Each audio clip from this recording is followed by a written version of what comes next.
이제 우리가 계속해서 출애굽기의 말씀을 나누도록 하겠습니다.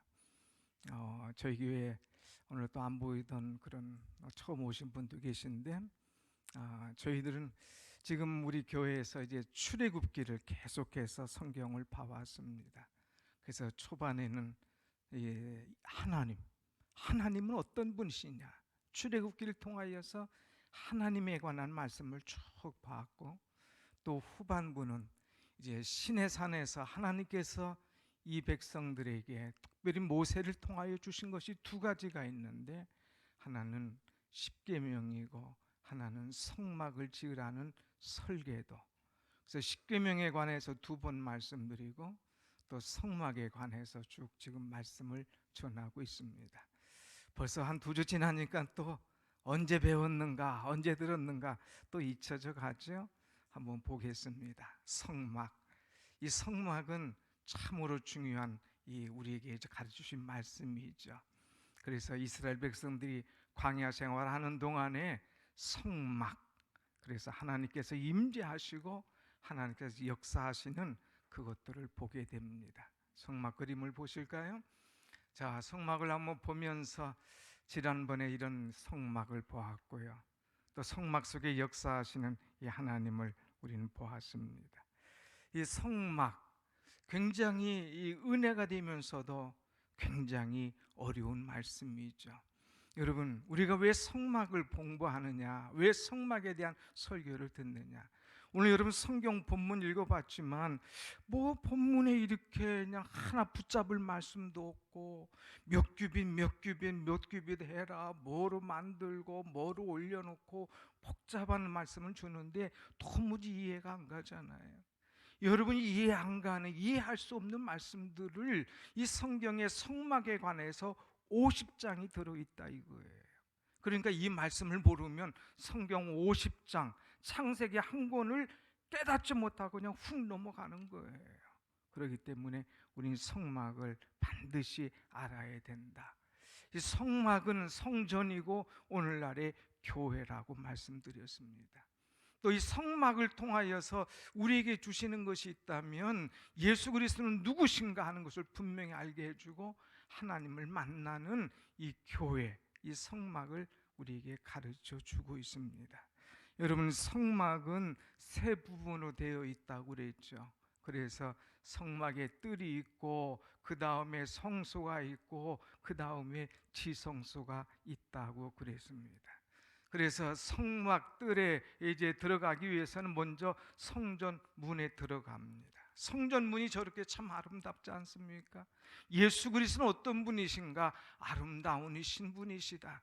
저기 색깔 보면 청색, 홍색, 자색, 흰색 있듯이 예수 그리스도는 우리에게 유일한 구원의 문이시면서 우리에게 가진 은혜를 베푸시는 분이심을 분명히 말씀을 드렸습니다. 또 성막문은 굉장히 넓었습니다. 이 구원의 문은 쉽고 넓고 누구나 들어갈 수 있는 문이다. 그렇기 때문에 구원의 문, 오직 유일한 구원자 예수 그리스도를 통하여서 우리가 구원받고 천국 가게 된다. 이 문에 다 들어와야 하나님의 백성이 될 수 있다 하는 말씀을 우리가 나누었죠. 이 문을 통과해서 들어가면 제일 먼저 만나는 기구가 있는데 그것이 바로 이 번제단. 이 번제단은 하나님 앞에 예배입니다. 예배. 그래서 이 번제단을 통해서 우리가 얻은 것은 무엇입니까? 번제단, 나의 예배를 점검하라. 내 예배 생활이 어떠냐 이거예요. 이 번제단을 통하여서 내가 하나님께서 기뻐하신 예배 드리는가, 하나님께서 원하시는 예배를 드리는가, 그것을 보자 이겁니다. 이 당시에는 하나님 앞에 나올 때에 짐승을 가지고 나옵니다. 능력대로 소를 가지고 나오거든, 양이나 염소를 가지고 나오든, 아니면 비둘기를 가지고 나오든, 가지고 나온 것을 이제 잡습니다. 그리고 그것을 제단에 이제 피를 바르지요. 그리고 나 이 잡은 고 죽은 것을 가죽을 벗깁니다. 위선된 모든 것을 벗겨낸다고 그랬어요. 그 다음에 목과 팔과 다리를 다 자른다고 그랬습니다. 하나님 앞에 철저하게 나를 잘라서 드리는 거예요. 그것뿐만 아니라 불을 태웠습니다. 그냥 자르긴 했지만 시퍼렇게 살아있는 나가 아니라 완전히 하나님 앞에 죽어지고 불태워지는 나를 하나님 앞에 온전히 드리자는, 그것이 하나님께서 받으시는 예배다 하는 말씀을 드렸습니다. 여러분, 그래서 이 불을 태울 때 희생제물이 다 타게 되는 거죠. 희생제물이 다 탔다고 하는 것은 하나님께서 나의 죄를 다 태웠다고 하는 거예요. 내 모든 옛것이 다 죽고 새롭게 새 것이 되었다고 하는 것입니다. 그래서 이 번제단은 중생했다, born again, 중생론이라 이렇게 우리가 이야기를 하죠. 자, 이렇게 번제단에서 하나님 앞에 모든 것을 불태우고 이제 번제를 드린 다음에 그 다음에 가는 곳이 어디냐? 물두멍이라고 하는 곳입니다. 그래서 이 물두멍에 가서 제사장이 무엇을 하느냐? 손을 씻게 되는 거예요. 물두멍은 씻는 곳입니다. 다시 말하면 정결하게 하는 거예요. 우리가 신앙적인 용어로 한다면 성결하게 한다는 거예요. 그래서 중생론, 중생하고 그 다음에 성결, 우리 그 성결교가 중생, 성결, 신유, 재림 아닙니까? 중생한 자는 이미 죄를 다 태워 죽이고 그리스도의 보혈로 깨끗하게 한 자는, 이 중생한 자는 구원을 받지만, 그러나 그것으로 끝나는 것이 아니라 날마다 인간이기에 연약하기 때문에 우리가 죄를 범하는데 이것을 다 나가서 물두멍에서 씻어야 된다고 하는 것이죠. 여러분, 짐승을 잡으면 그 짐승의 피가 손에 묻습니다. 그 털이나 이제 뭐 여러 가지 것들이 다 묻어서 손이 더럽혀져 있습니다. 이것을 가지고 씻어야 되는 거죠. 이것은 외적 청결을 가르쳐 줍니다. 제사장들이 이것을 잡아서 다 이제 씻으면 외적으로 청결하지만 정말로 중요한 것은 뭐냐? 내적인 청결이에요. 그래서 이 물두멍에 손을 씻으면서 물두멍에 반짝이는 자기의 모습을 보면서 자기의 모든 것들을 씻어내고 청결하게 하는 것이 바로 물두멍의 역할입니다. 사람들은 외모에 신경을 많이 씁니다. 그러나 정말 중요한 것은 외모도 아름다워야 되지만은 내 내적 중심, 내 심령, 내 영혼을 아름답게 단장해야 된다고 하는 것입니다. 왜냐? 하나님은 외모를 보는 것이 아니라 우리의 중심을 보시기 때문에. 그래서 번제단에서 중생한 우리들은 내 중심을 보시는 하나님 앞에 항상 더럽지 않도록, 아니 나도 모르게 더러워진 손이 있다면 이것을 깨끗하게 씻어야 된다고 하는 것입니다. 그것이 바로 물두멍의 사건이죠. 그래서 이제 물두멍은 나의 죄, 나의 허물을 보는 것입니다. 그래서 그것을 가지고 다 씻는 거예요. 그렇지 않고는 성소로 들어갈 수가 없습니다. 오늘 우리 안수 집사님 기도하셨지만 하나님 앞에 죄악된 모든 것, 하나님 앞에 거짓된 모든 것들, 하나님 앞에 아름답게 살지 못했던 것들 다 이 물두멍에 나와서 우리는 손을 씻어야 된다고 하는 것입니다. 그런데 여러분, 중요한 것은 이 물두멍을 무엇으로 만들었느냐 하는 거예요. 무엇으로 만들었느냐? 이 물두멍의 재료가 레위기에서 말씀 보면 이제 여인들이 애굽에서 나올 때 가져왔던 놋거울, 그것을 통해서 만들었다고 하는 거예요. 여인들이 거울을 본다. 이것은 자기의 미모를 보기 위한 거예요. 자기 얼굴에 뭐가 묻었나, 깨끗한가, 제대로 되어 있나, 이것을 보기 위해서 거울을 보지 않습니까? 외적인 미모를 보기 위해 했던 거울을 하나님 앞에 다 들여서 이제 내면을 보는 겁니다. 자신의 거울, 자신의 외모를 가꾸기 위해 했던 이것을 하나님 앞에 들여서 이것을 가지고 물두멍을 만들어요. 그래서 손을 씻기 위해서 이렇게 보면 자기의 얼굴이 보이지 않습니까? 이것이 보듯이 내 내면을 보는 거예요. 다른 사람은 다 그럴듯해 보여도 내 속에 있는 내면, 하나님 앞에 성결하지 못했던 것, 손이 깨끗하지 못했던 것 있으면 여기서 다 씻는 겁니다. 그래서 다 씻고 마음과 영을 새롭게 한 다음에 하나님 앞에 나와서 예배 드리는 것이죠. 사랑하는 여러분, 우리는 번제단에서 이미 죄를 씻었습니다. 번제단의 불을 통하여서 주께로부터 우리 모든 죄를 사함받은 줄로 믿습니다. 아멘. 그렇다면 그걸로 만족할 것이 아니라 이제 이 물두명 성결의 제단에 와서 우리의 크고 작은 죄를 고백하면서 하나님, 제가 이런 것을 잘못했습니다. 하나님, 제가 이런 문제가 있었습니다. 하나님, 나를 정결케 하여 주옵소서 하면서 물두멍에서 나의 손을 씻으면서 영적으로 거룩해지며 깨끗해짐 받고 난 다음에 하나님 앞에 나와서 예배를 드려야 된다고 하는 것이죠. 이렇게 마당에서 성전 뜰에서 번제단과 물두멍을 통과한 다음에는 이제 성소에 들어오게 됩니다. 그런데 이 성전에는 두 가지로 나누어져요. 그림을 보면 알 수 있듯이 성전, 이 성소는 하나는 성소가 있고 또 하나는 지성소가 있습니다. 그래서 저 안에 들어가면 성소가 있고 또 중간에 휘장이 있지 않습니까? 그 안에는 지성소라고 하는 거예요. 근데 성소에는 세 가지의 물건들이 있습니다. 하나는 떡상이고, 하나는 촛대고, 그리고 뒤에 중간에 분향단이 있습니다. 왜 여기에 떡상과 촛대와 분향단을 뒀느냐? 그 영적 의미가 엄청나게 깊습니다. 특별히 오늘은 이제 떡상을 통하여서 떡상, 그것이 무엇을 의미하는가? 특별히 떡상은 말씀을 의미하는데 그래서 오늘 말씀의 제목을 떡상, 날마다 말씀과 함께 살아가는 우리가 되길 원하면서 이 말씀을 준비했습니다. 한번 같이 합시다. 떡상, 날마다 말씀과 함께 살아갑시다. 오늘 우리는 이 말씀과 함께 날마다 살아가는 그런 사람들이 되어야 됩니다.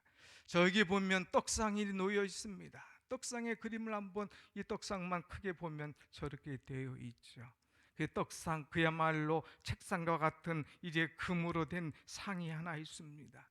원래 이것은 조각목으로 만드는 거예요. 조각목 나무로, 아카시아, 이 쓸모없는 그런 것들이죠. 우리 인간의 연약함을 얘기합니다. 그러나 인간의 연약하고 부족하지만 거기에 금 대신 이제 예수 그리스도, 보배 대신 예수 그리스도로 우리를 다 덮어주셨습니다. 그리고 그 위에 떡을 올려놓습니다. 이 떡덩어리는 12덩어리인데 이것은 12지파를 이야기하고 하나님께서 사랑하시는 주의 백성들을 의미하기도 합니다. 아무튼 이 떡상 위에 이 떡이 12덩어리가 있는데 중요한 것은 이 12덩어리, 이 12덩어리를 이제 주일마다 안식일마다 새롭게 바꿔놔야 된다고 하는 거예요. 또 이 떡상에 이제 날마다 신선하게 이것을 잘 보관할 수 있도록 해야 된다는 거예요. 또 이 떡상의 떡은 항상 날마다 있어야 된다고 하는 것을 우리에게 강조하고 있습니다. 그러면 이 떡상 위에 이 떡이 있는데 이 떡은 무엇을 의미하느냐? 한번 같이 해볼까요? 떡은 말씀입니다. 떡은 말씀이에요. 우리가 성전에 나와서 하나님 앞에 예배 드릴 때에 빼놓을 수 없는 것, 아니 빼서는 절대 안 되는 것이 있는데 그것이 뭐냐? 말씀이라고 하는 거예요. 말씀. 여기서 말씀은 크게 세 가지를 이야기해 줍니다. 첫째는 성육식된 말씀, 성육식된 말씀으로 예수 그리스도를 의미하는 거예요.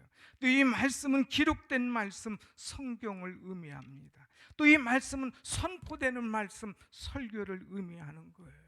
그래서 이 교회에 와서 우리가 성전에서 예배 드릴 때는 예수 그리스도, 떡이신 생명이신 예수 그리스도를 만나야 되고 그분께 내 마음을 쏟아야 됩니다. 또 우리는 성경을 보면서, 성경을 들으면서, 또 선포된 성경 말씀을 깨달으면서 우리는 살아가야 된다고 하는 것입니다. 마태복음 4장 4절에 예수께서 말씀하시죠. 사람이 떡으로만 살 것이 아니라 하나님의 입으로부터 나오는 모든 말씀으로 살아야 된다고 그랬습니다. 사람이 살려면 떡이 있어야 되죠.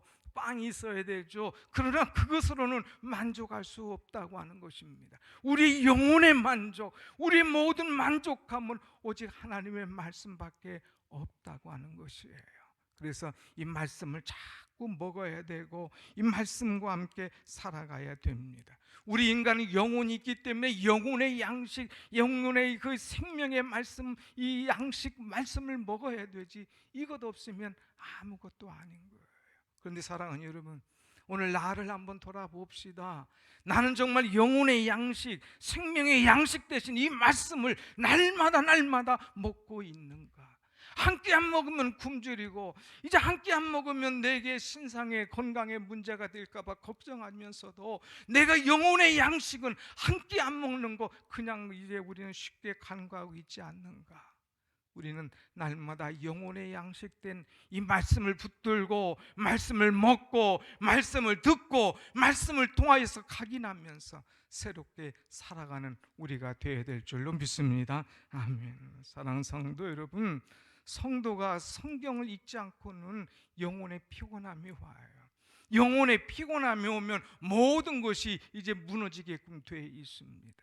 내가 지금 영적으로 건강한가? 아니면 내가 영적으로 무너져가고 있는가? 나는 말씀을 통해서 도전받는 사람인가? 아니면 말씀을 슬슬슬 피해가는 사람인가? 나를 돌아봐야 되는 거예요. 하나님 말씀 앞에 나를 봐야 됩니다. 말씀의 거울 앞에 나를 보고 하나님께서 원하시는 삶을 살고 있나? 하나님께서 기뻐하시는 삶을 살고 있나? 하나님께서 명령하신 삶을 살고 있나? 우리는 봐야 된다고 하는 것입니다. 그래서 이 떡상에는 원칙이 있습니다. 몇 가지 원칙이 있는데 오늘 본문 말씀 보면 30절 말씀 한번 보겠습니다. 떡상에서의 원칙이 뭐냐? 30절 다 같이 시작. 상 위에 진설병을 두어 항상 내 앞에 있게 할지니라. 아멘. 이 진설병, 이 떡을 항상 내 앞에 있게 할지니라 그랬어요. 다시 말해서 이 떡상 위에 떡이 하루라도 비어서는 안 된다고 하는 것입니다. 우리의 삶 속에 하나님의 말씀이 하루라도 빠져서는 안 된다고 하는 거예요. 여러분 피곤하십니까? 여러 가지로 어려운 일이 있습니까?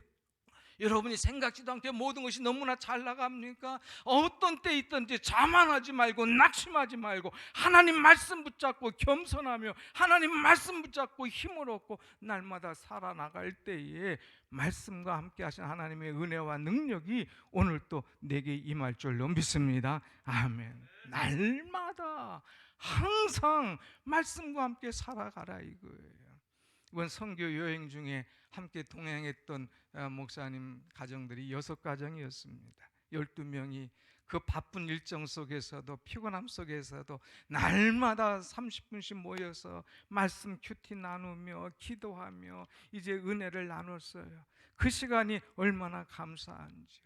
그 시간이 피곤함이 사라지는 시간이고 은혜의 시간이었고 또 간증을 듣는 시간이었고 말씀을 들으면서 샘을 얻는 그런 시간이었습니다. 사랑하는 여러분, 목장에서 말씀을 나누십시오. 여러분 가정에서 말씀의 은혜를 사모하십시오. 특별히 내일 모레 11월 1일부터 우리가 다니엘 21일 기도회 얼마나 말씀의 부흥입니까? 은혜의 시간 아닙니까? 간증의 말씀들이 얼마나 많나요? 이런 것들 우리 가족들이 다 모여서 말씀 앞에 서서 하나님께 주시는 분명한 메시지를 듣고 그 은혜 받고 우리가 항상 새롭게 일어서야 되게 될 줄로 믿습니다. 아멘. 항상 말씀으로 서야 됩니다. 또한 이 떡상을 우리가 먹을 때에 주시는 메시지가 하나 있는데 레위기 24장 8절 말씀이에요. 이 성막은 출애굽기만 있는 것이 아니라 레위기에도 말씀이 많이 있는데 특별히 레위기 24장 8절 말씀을 한번 보겠습니다. 다 같이 시작. 안식일마다 이 떡을 여호와 앞에 항상 진설할지니 이는 이스라엘 자손을 위한 것이요 영원한 언약이니라. 아멘. 언제마다? 안식일마다, 언제마다? 주일마다 하나님 앞에 나와서 이 떡을 새롭게 하라 이거, 이 말씀을 들어라 이거, 이 말씀을 먹으라 이겁니다. 이것은 규칙적인 예배 생활의 중요성을 강조하는 것이에요. 주일은 하나님 앞에 나와서 예배하는 날 아닙니까? 이 예배를 통하여서 우리는 그 반드시 먹어야 될 것이 떡이 있다고 하는 거예요. 떡. 하나님께서 이 주의 종을 통해서 주일마다 새 떡을 준비해 놓는 거예요. 그러면 우리는 말씀을 아멘으로 받고 그 떡을 먹어야 된다고 하는 것입니다. 그래서 주일마다 새롭게 주께서 주시는 말씀을 먹고 나간 내가 새로워지고 내가 바뀌어지고 하나님께서 원하시는 방향으로 나가야 온전한 신앙인이 될 수가 있다고 하는 것입니다. 우리가 주일날 결석하면 말씀을 공급받을 수가 없습니다. 우리가 하나님의 말씀을 듣지 않으면 힘이 일어나질 않습니다. 생명부지하기도 힘들어진다고 하는 것이죠. 그렇기 때문에 날마다 주일을 사모하고 말씀을 받고 아멘으로 받으면서 그 말씀과 함께 살아갈 때의 풍성한 은혜가 오늘 또 여러분에게 임하는 줄로 믿습니다. 아멘. 사랑하는 여러분, 성도들은 주일마다 교회에 나와서 말씀을 들어야 돼요. 이 말씀이 생명의 떡입니다. 생명의 떡 대신 예수 그리스도를 우리가 먹어야 돼요. 생명의 떡 대신 예수 그리스도의 은혜를 함께 나눠야 됩니다. 그래서 은혜를 함께 나누고 주님과 함께 생활할 때에 주님이 어떤 분이고 주님께서 원하시는 것이 무엇이고 주님께서 명령하신 것이 무엇인지 우리는 분명히 알 수가 있습니다. 이제 날마다 주일마다 하나님 앞에 나와서 생명 양식 얻고 새힘 얻고 새롭게 변화되는 그런 여러분의 신앙이 되시기를 간절히 축원합니다. 아멘. 하나님의 말씀이 들어가면 변화될 수밖에 없어요. 한 심령이 변화되고 한 가정이 변화되고 더 나아가서 한 마을이 변화가 된다고 하는 거예요. 이번 선교 여행하면서 한 마을이 완전히 변화된 그런 도시를 보았습니다. 이제 사도 바울의 제2차 선교 여행지를 돌아보았지 않습니까? 제가 가기 전에도 한번 보여드렸지만 이제 사도 바울의 선교 여행지 드로아에서 이제 복음을 들고 나가려고 할 때에 마게도냐에서 이제 산 사람이 그를 초청합니다. 마게도냐 와서 우리를 도우라. 마게도냐 와서 우리에게 말씀을 달라. 그래서 바울이 그 마게도냐로 가게 됩니다. 그래서 마게도냐로 가서 빌립보로 가고 데살로니가로 가고 그 다음에 베레아로 가게 됩니다. 그런데 이제 다른 곳은 차차차차 말씀드리겠지만 베레아에 갔을 때에 또한 큰 도전이 되었어요. 여러분, 베레아 교회 우리는 말씀을 잘 알지 않습니까? 한번 성경 말씀을 한번 보겠습니다. 베레아 사도행전 17장 11절부터 12절 말씀 한번 같이 보겠습니다. 사도행전 17장 11절 시작.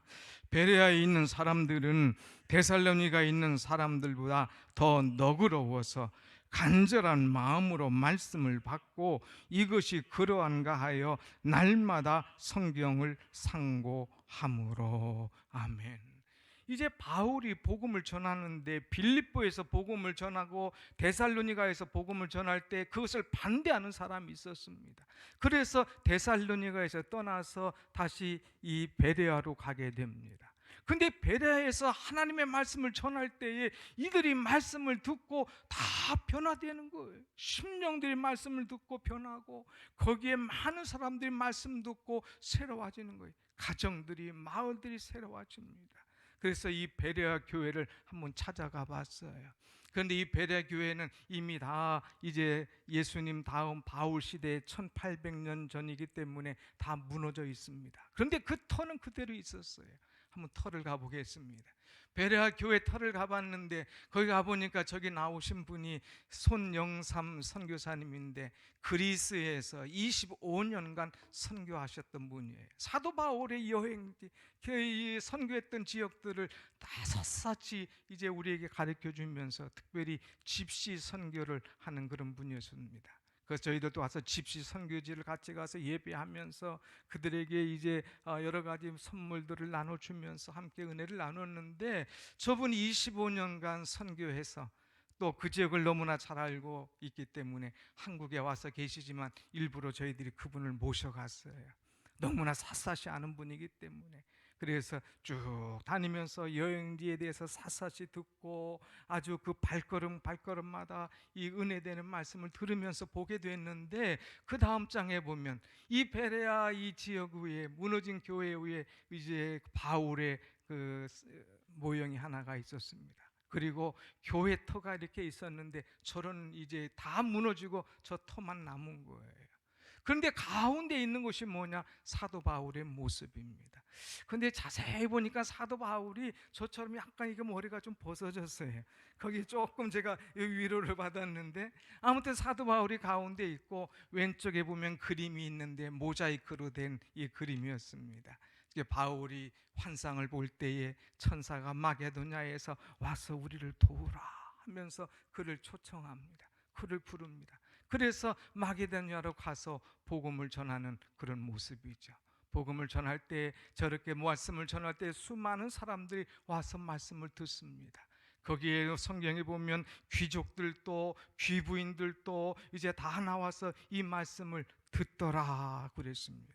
그런데 여러분, 오늘 이런 그 모습들이 있지만 이 베레아 사람들은 어떤 모습이냐? 오늘 성경으로 다시 가서 베레아에 있는 사람들은 데살로니가에 있는 사람들보다 더 너그러워서 그랬습니다. 너그럽다고 표현했어요.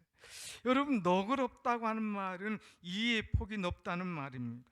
또 그전 성경 보면은 아주 신사적이란 그런 말이죠. 그래서 베레아에 있는 사람들은 마음이 넓고 신사적인 그런 사람입니다. 마음이 탁 트인 사람이에요. 여러분, 누구와 대화를 해보면 알잖아요. 이 사람은 아주 신사적인 사람이다. 아주 깨끗한 사람이다.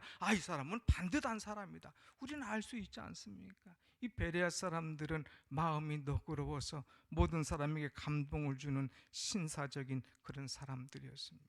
그런데 그렇게 된 이유가 뭐냐? 두 번째 보면 베레아의 사람들은 너그러워서 하나님의 말씀을 간절한 마음으로 말씀을 받고 그랬어요. 하나님의 말씀을 받을 때에 한번 같이 합시다. 간절한 마음으로 말씀을 받고, 간절한 마음으로 말씀을 받았다고 그랬어요.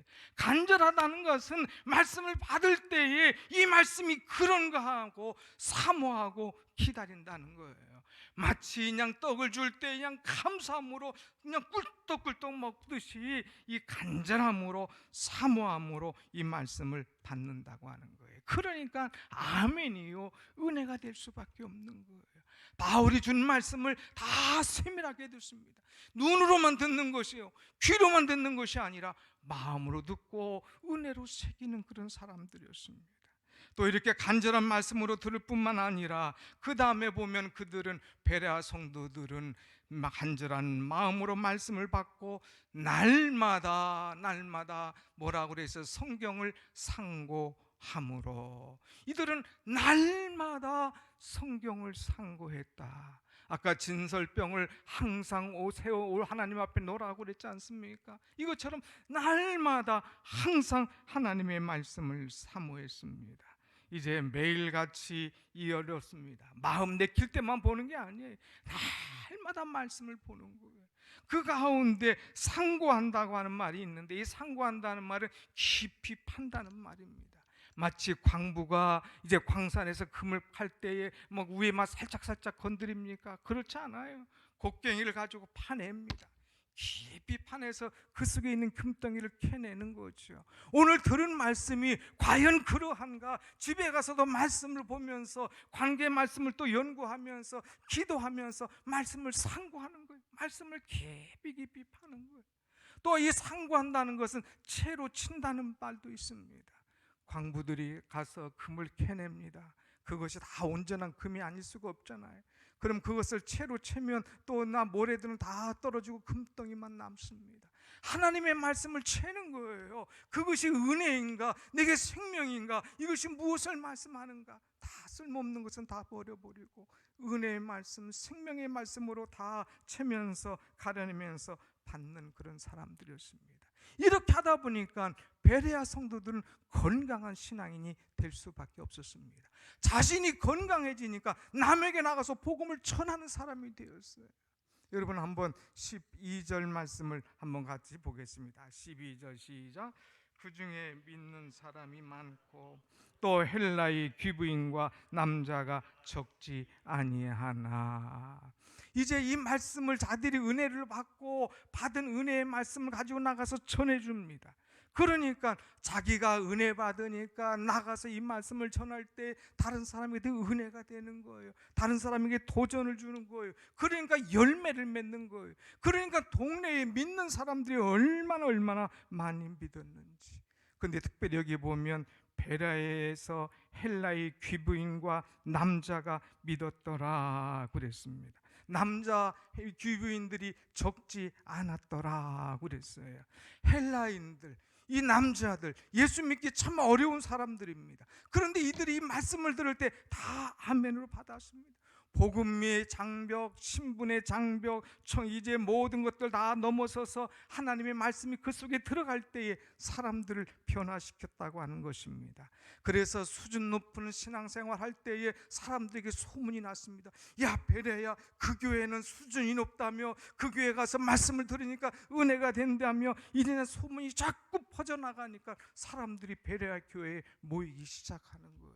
사랑하는 여러분, 우리가 전도가 다른 것 없습니다. 내가 말씀을 간절한 말씀으로 받고 그 말씀이 어떠한가 깊이 파면서 공부하고 내가 은혜 받은 말씀을 사람들을 전할 때에 사람들이 그 말씀을 듣고 우리 교회로 몰려오게 될 줄로 믿습니다. 아멘. 내가 은혜 봐야 돼.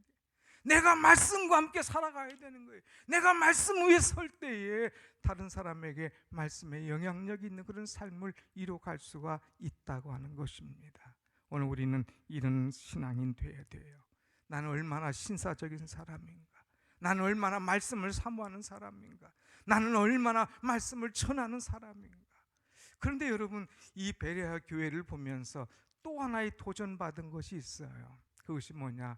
나오면서 보니까 그 터 위에 이제 문구가 딱 써져 있는데, 이제 그 문구가 뭐냐? 오늘 본문의 말씀을 보면은 베레아에 있는 사람들은 데살로니가에 있는 사람들보다 더 너그러워, 이렇게 했지 않습니까? 그런데 이 베레아 사람들이 가만히 생각하기를, 혹시 데살로니가에 있는 사람들이 와서 이 성경을 보면 기분 나쁠 거 아니에요. 이 성경의 말씀이지만은 우리들보다 자기들이 더 너그럽다고, 데살로니가 사람보다 베레아 사람들이 더 신사적이라고 은근히 비교해 놓으니까 조금 기분이 안 좋을 거다 이거예요. 그래서 그 사람들을 배려해서 그 어그를 딱 빼놨습니다. 그래서 이제 이 베레아에 있는 사람들은 너그러워 했고, 데살로니가 인보다 한 말을 살짝 뺐어요.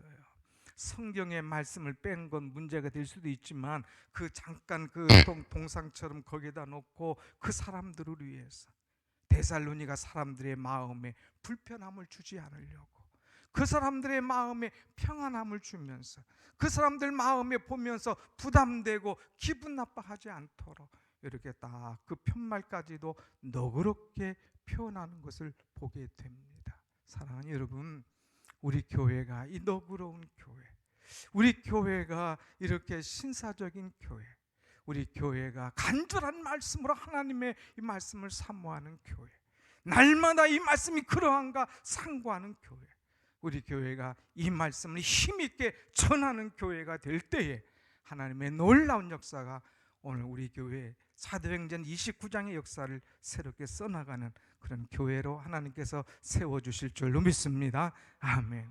그러기 위해서는 말씀, 이 떡상, 날마다 말씀을 보면서 말씀을 통해서 도전받으며 말씀과 함께 살아가는 우리 모두가 되기를 간절히 바랍니다. 아멘. 기도하겠습니다.